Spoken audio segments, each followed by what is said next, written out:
Salut YouTube, je suis ravie de vous retrouver aujourd'hui dans cette nouvelle vidéo pour parler du bac international. Si vous me suivez, je suis vraiment désolée, vous avez le droit de me taper sur les doigts, ça fait tellement longtemps que j'ai pas posté. Mais en vrai, j'avais pas tellement de choses intéressantes à partager, surtout qu'on est en plein Covid, il se passe pas tellement de choses. Mais ça fait donc, pour ceux qui savent pas, 1 an et demi que je suis au Canada, que je fais un bac international. Et donc je vous retrouve aujourd'hui pour en parler, pour partager mon expérience, pour vous donner des informations, vous présenter le bac international, etc. Au cas où ça pourrait vous intéresser, et j'imagine que ça vous intéresse si vous êtes là. Donc, je ne m'étends pas pour cette introduction et on va commencer avec la vidéo, c'est parti. Donc tout d'abord, mini-introduction pour ceux qui ne savent pas qu'est-ce que c'est le bac international. En gros, le bac international, c'est un bac un peu comme le bac français, mais pas trop comme le bac français. C'est-à-dire que c'est un bac dans le sens où tu as un diplôme à la fin de tes 2 ans, genre t'es content, tu peux aller à l'université, etc. C'est différent dans le sens où ça se passe pas du tout pareil. Mais c'est un bac que tu peux faire à peu près dans tous les pays du monde et qui est reconnu à peu près dans tous les pays du monde. Même si on va pas dire tous parce que je suis pas 100% sûre de mon information, mais c'est reconnu à peu près de partout. Donc tu peux faire ton bac international à New York, aller étudier en Croatie ou l'inverse ou tout ce que tu veux, ça marche. En gros, ça va te permettre d'étudier à l'étranger et d'avoir un diplôme qui peut être reconnu pour aller étudier ailleurs ou juste rester étudier dans le même pays, je sais pas, ça dépend. Donc, quelle est la différence entre le bac international et le bac français? En fait, c'est similaire mais c'est différent. C'est similaire dans le sens où oui, tu as ton diplôme à la fin des 2 ans. C'est différent dans le sens où tout ce qui compose le bac est différent. Par exemple, on va commencer par les matières. Donc les matières, en gros, tu vas avoir des matières différentes. Par exemple, tu peux avoir géographie, histoire, SVT, physique, chimie, maths, littérature anglaise, littérature française, littérature ce que tu veux. Tu peux avoir politique, tu peux avoir économie, tu peux avoir musique, art, théâtre. Il y en a plein, il y a même un lycée où il y a astronomie. Mais après, il faut prendre en compte que dans toutes les écoles du bac international, tu vas pas avoir les mêmes matières qui vont être disponibles. Ils proposent pas tous les mêmes matières pour la simple et bonne raison qu'il faut des profs et il faut des étudiants et ça coûte cher. Donc forcément, les matières que personne prend ne vont pas forcément y être. Et oui, si tu vas dans une école dans un pays et que tu vas dans une école dans le même pays mais une autre école, tu n'auras pas forcément les mêmes matières. Et l'avantage du bac international, c'est que tu peux choisir tes matières. Il y a quand même des limites, dans le sens où, comme je vous l'ai dit, il n'y a pas des matières disponibles partout. Donc si ton école propose pas art, ça va être compliqué de faire art. Mais tu peux choisir les matières dans celles que l'école propose. Par exemple, moi je vous fais un exemple, j'ai pris géographie, littérature anglaise, littérature française, SVT, qui s'appelle biologie mais qui est l'équivalent de SVT, maths et espagnol. Donc ça c'était mes matières. Si t'avais envie de faire chimie ou physique dans mon école, t'aurais pu, moi j'ai pas choisi de le faire, donc voilà.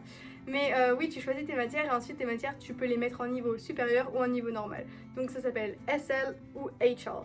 Donc en gros SL ça va être standard level et HL ça va être higher level. Donc la différence c'est qu'il y en a un c'est niveau normal, l'autre c'est niveau supérieur. Donc tu vas choisir 3 matières en niveau normal, 3 matières en niveau supérieur. Niveau normal ça va être plus le tronc commun qui va relier le niveau normal et le niveau supérieur. Tu vas apprendre à peu près la même chose mais en moins développé. Si tu es en niveau supérieur tu vas aller apprendre à peu près les mêmes choses, voire plus de choses et tu vas grave développer et être plus précis dans le sujet et apprendre plus de choses et forcément ça va compter plus dans tes examens du bac parce que c'est plus important, tu auras plus d'heures de cours là-dessus, etc. Donc exemple, moi j'ai choisi en niveau supérieur géographie, espagnol et littérature anglaise et tout le reste donc maths, littérature française et SVT, pardon j'avais oublié, donc c'est en niveau normal. Donc voilà, comme je vous l'ai dit, la différence c'est juste le contenu du cours, ça va être forcément un peu plus dur en niveau supérieur, voire beaucoup plus dur. Donc ça je pense que tout le monde peut à peu près le comprendre. Ce que je trouve en vrai bien, parce que du coup tu peux choisir de mettre les matières que t'aimes le moins en niveau normal et les matières que t'aimes le plus en niveau supérieur. Et ça va t'avantager dans les examens dans le sens où ton niveau supérieur il va valoir plus qu'un niveau normal, ça va compter pour plus de points. Donc ça je trouve ça assez pratique et comme ça tu peux à peu près choisir du moment qu'il n'y a pas de conflit d'emploi du temps. Ça je trouve que c'est un principe bien du bac international, c'est que tu peux choisir tes matières dans la limite du possible.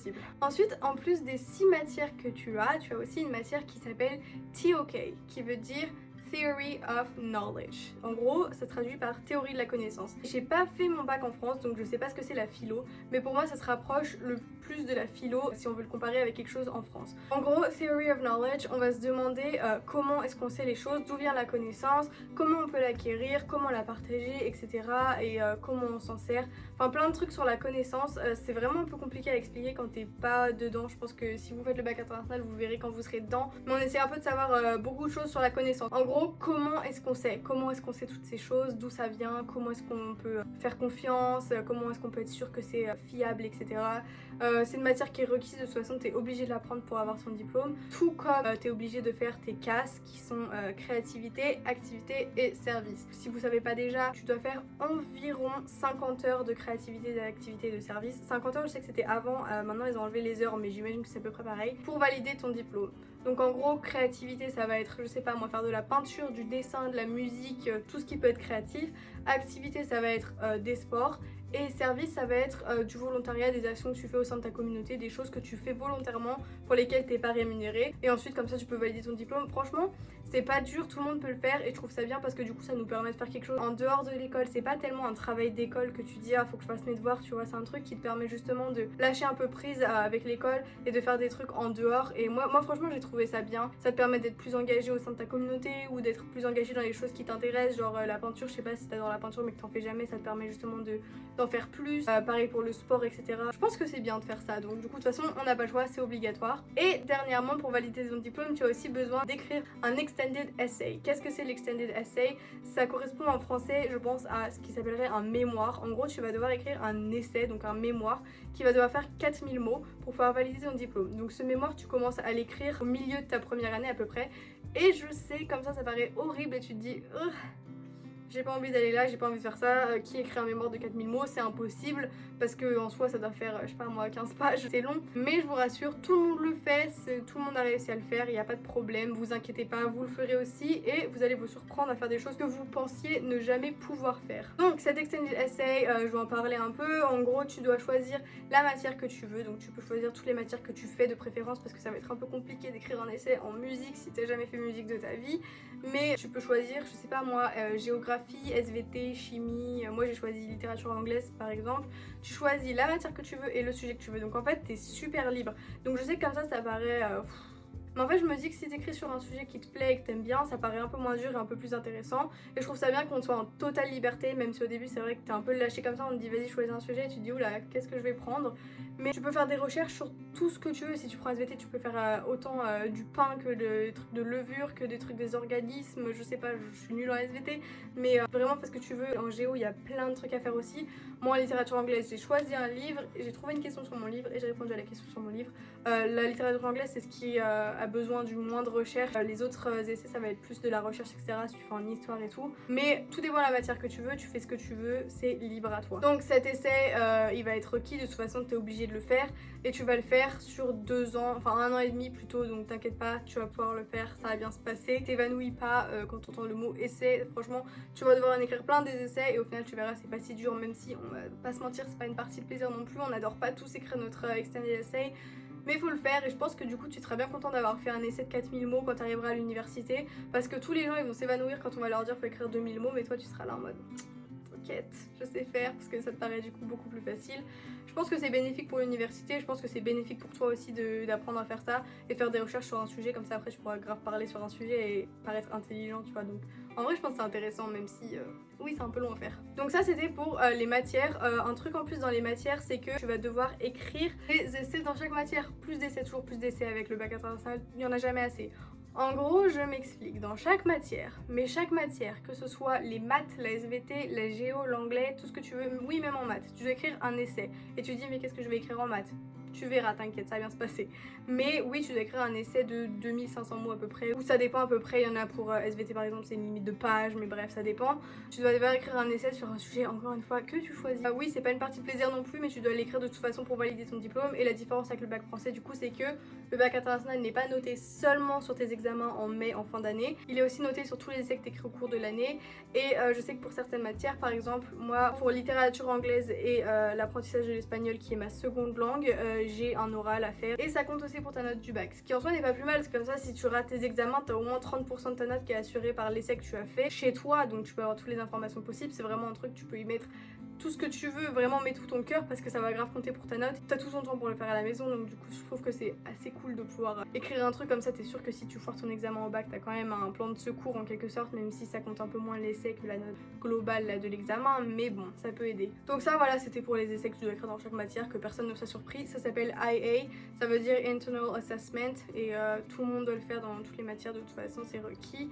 Mais vous allez voir, c'est pas si pire, même si c'est vraiment pas une partie de plaisir, je vais pas vous mentir. On s'en sort tous. Donc voilà, je crois que ça c'était une overview du bac international. Je pense pas que j'ai oublié des trucs. Si j'en ai oublié, dites-moi. D'ailleurs j'ai oublié de vous faire un petit disclaimer que je fais donc en plein milieu de la vidéo. Si vous voulez me contacter pour n'importe quelle question que vous avez sur le bac international, partir à l'étranger, etc., je mets mon Instagram ici, n'hésitez pas à m'envoyer un DM, je réponds à tous les DM. Je ne mange pas, donc n'hésitez pas si vous avez des questions, je suis ravie de pouvoir vous aider et je suis trop contente de pouvoir partager mon expérience, donc pas de soucis. Ensuite, autre question qu'on peut se poser, est-ce que le bac international c'est dur? Alors, on va pas se mentir, c'est pas facile. Si on me demande si c'est plus dur que le bac français, je peux pas tellement vous dire parce que déjà j'ai pas passé le bac français, mais en plus depuis que je suis partie il y a un nouveau programme. Je sais pas à quel point le nouveau programme du bac est dur, mais franchement honnêtement, objectivement je pense que oui c'est plus dur parce que ça demande beaucoup de travail tout au long de l'année. T'as tout le temps des devoirs, tout le temps des essais, tout le temps des contrôles, t'as des examens à la fin de l'année. En plus ce qu'on te demande c'est beaucoup plus approfondi. Je sais que moi quand j'étais en première année du bac international, je voyais des trucs en SVT que mes potes en S ne voyaient pas, ou même en maths d'ailleurs. Vraiment c'est assez approfondi et assez intense ce qu'on apprend et la manière dont on l'apprend. Ils nous en demandent beaucoup, donc faut être prêt, faut être persévérant, endurant et pouvoir supporter tout ça parce que oui c'est beaucoup de charge de travail. Donc je vais pas vous mentir, c'est dur. Après je pense que ça vaut le coup au final pour tout ce que tu apprends après en dehors et pour tout ce que ça va t'apporter pour ton futur, l'université, ton travail peut-être après. Tu vas apprendre plein de choses et tu vas surtout apprendre à travailler, à être indépendant, à être persévérant, trouver des solutions à tes problèmes, etc. Je pense que c'est bénéfique. Après, on va pas se mentir, c'est pas le truc le plus facile du monde, tu vas devoir faire des concessions. Les gens dans le bac international, ils vont forcément moins sortir, moins faire d'activités. C'est sûr que si t'as envie de sortir tout le temps et que tu galères à l'école et que t'aimes pas l'école, je te le conseille pas parce que forcément le bac international ça demande beaucoup d'investissement et c'est un truc que je conseille de faire que si on en a envie parce que sinon ça va être vraiment compliqué pour vous parce que c'est déjà assez dur, donc si on le fait sans en avoir envie ça va être vraiment compliqué de s'accrocher au long des 2 ans parce que c'est vraiment intense on va dire. J'ai pas envie de le vendre comme un truc impossible à faire, pour moi c'est pas du tout impossible. Les gens avec qui je suis depuis 2 ans s'en sont majoritairement sortis, même s'il y en a qui ont arrêté, ce qui n'est d'ailleurs pas un problème, tu peux arrêter si t'aimes pas, mais je pense pas que ce soit insurmontable, il y a tellement de gens qui l'ont fait, enfin c'est faisable. Après oui forcément il va falloir faire des efforts, y mettre du tien, il faut aimer travailler, être persévérant et c'est sûr que tu peux pas le faire les doigts dans le nez, tu peux pas le faire en te tournant les pouces tous les matins, mais pour moi si tu veux le faire, tu peux le faire. Et de toute façon je pense que c'est assez bénéfique de le faire, pour moi en tout cas je pense que même si je me lève pas tous les matins en me disant je suis trop contente d'être dans le bac international, au final je sais pas dans 1 an, 2 ans je serais contente de l'avoir fait et je regrette déjà pas de l'avoir fait parce que je sais que ça me plaît plus que le bac français m'aurait plu. Mais oui c'est dur et faut être endurant, on va pas se mentir. Je pense pas que tout le monde puisse le faire mais je pense que si tu veux tu peux. Si tu demandes aux gens qui font le bac international ils vont forcément pas te dire que c'est la meilleure expérience de leur vie et que c'est génial. Tout le monde se plaint, tout le monde dit que c'est dur, tout le monde dit que c'est de la merde, tout le monde dit que c'est long. Au final les gens l'ont tous choisi et ils continuent tous, donc c'est quand même qu'ils y voient des avantages, c'est quand même qu'ils savent qu'il y a des bénéfices à la fin. Donc je pense que dans 2 ans on se félicitera tous de l'avoir fait et aussi je pense qu'après avoir fait tout ça t'es grave fier de toi. Alors honnêtement je pense que si t'as ton bac à la fin tu peux te dire ouais j'ai fait tout ça par moi-même parce que franchement c'est pas une tasse de thé et tu vas avoir beaucoup de travail et tu vas devoir beaucoup mettre d'investissement dedans. Mais au final je pense que franchement c'est bénéfique même si je fais que de le dire. D'ailleurs ce qui m'emmène à la prochaine question, est-ce que c'est bénéfique? Oui je pense parce que je pense que ça t'apprend à être indépendant et je pense que ça t'apprend à être beaucoup plus ouvert d'esprit sur des sujets que tu le serais si tu faisais le bac en France. Parce que par exemple, je vous prends l'exemple de la géographie parce que déjà c'est la matière que je préfère et en plus c'est la matière qui illustre le mieux mon exemple. C'est que en France on va apprendre en géographie les massifs montagneux etc. Enfin moi quand j'étais en France on m'a appris les massifs montagneux. Ici la différence c'est que tu vas apprendre sur des choses beaucoup plus à l'échelle globale en fait. Genre on va t'apprendre le réchauffement climatique, la migration, la politique etc. Je trouve ça hyper intéressant, je trouve ça tellement plus intéressant que d'apprendre les massifs montagneux ou je ne sais quelle route portuaire en France. Après c'est mon choix et c'est mon avis, mais je pense que ça t'apprend beaucoup à être ouvert d'esprit, être compréhensif et surtout à travailler avec les autres etc. Parce qu'on fait plein de projets de groupe machin et tout. Moi travailler en groupe avant c'est un truc que je savais pas du tout faire, j'aimais pas trop et tout et maintenant bah, c'est un peu naturel, je suis obligée d'aller travailler en groupe. Donc ouais je pense que franchement c'est bénéfique pour plein de choses, c'est surtout bénéfique sur le plan personnel, ça t'apprend des trucs sur toi, rien que de faire les classes, ça t'apprend des trucs que t'aurais jamais pensé faire, genre t'es obligé de prendre des initiatives etc. que t'aurais jamais pensé être capable de prendre. Et au final oui pour moi c'est grave bénéfique. Après encore une fois c'est pas une partie de plaisir de le faire, ça va pas être les meilleurs jours de ta vie, on va pas se mentir. Et c'est sûr qu'après bah, si t'as choisi de le faire il faut assumer un peu entre guillemets les conséquences. Donc oui pendant 2 ans ça va être un peu dur mais je pense que ça t'apporte beaucoup et personnellement je pense que je serais contente de l'avoir fait une fois que je l'aurais fait. Même si on va pas se mentir maintenant je me plains tous les jours mais c'est la vie en même temps qui ne se plaint pas. J'imagine que si vous allez faire le bac français vous allez aussi vous plaindre donc dans tous les cas on se plaint, c'est juste que le bac international c'est plus de travail Au final, je pense que ça vaut le coup, mais tout dépend de ton projet plus tard et de ta motivation, etc. Ensuite, une autre question qui revient, c'est où est-ce qu'on peut faire le bac international?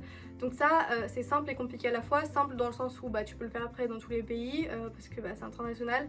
Compliqué dans le sens où moi, quand il y a 3 ans, j'ai voulu partir, j'ai galéré à trouver un organisme qui pouvait me faire le bac international en partant à l'étranger, parce qu'il y en a de toutes sortes pour te faire partir 1 an ici, 1 an là-bas, etc. Mais 2 ans pour faire un bac international, c'est compliqué. Donc j'ai 2 solutions. Déjà la première c'était Aram. Aram c'est un organisme que j'ai trouvé qui peut te permettre de partir faire le bac international au Canada, en Angleterre, en Irlande ou en Australie. Donc moi j'ai choisi le Canada parce que je voulais pas aller en Angleterre, en Irlande parce que c'était en Europe et je me suis dit que je voulais aller loin. Australie je l'ai pas choisi parce que l'année commence en janvier et ça allait tout me décaler, ça allait être trop compliqué, donc j'ai choisi Canada. Au Canada, tu peux partir en Nouvelle-Écosse et ils te proposent de faire ton bac international là-bas sur 2 ans. En gros, moi c'est je pense le seul que j'ai trouvé quand j'ai voulu partir à RAM et très bonne expérience avec eux, franchement c'était cool, c'était bien. Le seul problème c'est que je suis rentrée en été et en fait avec le Covid, en plein été, la Nouvelle-Écosse a décidé de fermer ses frontières aux études internationaux et on n'avait plus le droit de revenir, ce qui est un peu un problème. Du coup j'ai dû en vitesse totale parce que le 27 août j'avais pas encore d'école pour septembre, j'ai dû retrouver un organisme pour partir et c'est là que ça se complique. C'est qu'en fait j'en ai pas trouvé en France, mais c'est mon amie thaïlandaise qui était dans la même situation que moi qui m'a mis en contact avec l'organisme avec lequel elle allait partir dans une autre province justement pour faire son bac et du coup j'ai pu prendre contact avec eux, faire un dossier etc, partir avec eux. Donc cet organisme est complètement thaïlandais, je vous mets leur nom ici, c'est Pacific Première. Je vous mettrai aussi les liens de Aram et Pacific Première dans la description, sauf que Pacific Première, leur site internet il est en thaïlandais quoi. Mais si ça vous intéresse vraiment, dites-moi en DM Instagram encore une fois, je vous envoie l'email de la personne qui m'a aidé à faire mon dossier parce que moi j'ai tout fait par email du coup. En vrai je vois pas pourquoi ils vous refuseraient parce que oui c'est thaïlandais mais en soi ça leur fait plus de clients donc je pense pas que ça les dérange. Ah ouais du coup Aram Nouvelle-Écosse, 2e année, Pacific Première Vancouver. Du coup si vous me demandez, parce qu'on me demande des fois qu'est-ce que t'as préféré du coup Nouvelle-Écosse, Vancouver, qu'est-ce que tu conseilles? Je pense que ça dépend beaucoup des gens. Moi personnellement c'est que mon avis, j'ai préféré Vancouver parce que je suis une personne qui aime plus les grandes villes et les grands endroits etc. Après la Nouvelle-Écosse, je pense qu'il y a plein de gens qui préféraient la Nouvelle-Écosse aussi. D'ailleurs les gens que j'ai rencontrés là-bas je pense qu'ils préféraient la Nouvelle-Écosse. Et la personne thaïlandaise avec qui je suis partie à Vancouver préfère la Nouvelle-Écosse, donc ça dépend. La Nouvelle-Écosse en gros c'est plus rural, c'est petit, c'est plus la campagne, locale etc. Donc t'es dans une petite ville et du coup je pense que pour moi ça m'a moins plu parce que je sais pas, il y a moins de choses à faire ou j'en sais rien, c'est ma personne, genre c'est ma personnalité. Moi j'ai préféré Vancouver parce que c'est une hyper grande ville et je suis plus ville.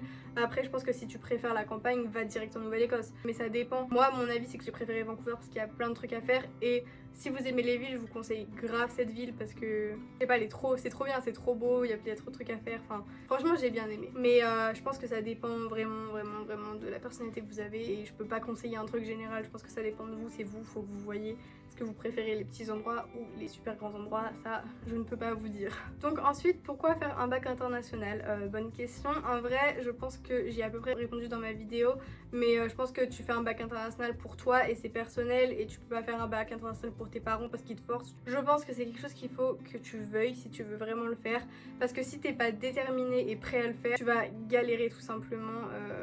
Voilà, c'est comme ça, enfin c'est dur et si t'es pas déterminé à le faire ça va être compliqué, donc je déconseille totalement de le faire si c'est vos parents qui vous forcent à le faire. Après si t'as envie de le faire, pourquoi tu veux le faire, c'est pour toi vraiment, il n'y a pas d'autre raison, à moins que t'aies d'autres objectifs pour plus tard, des universités que t'as en vue etc.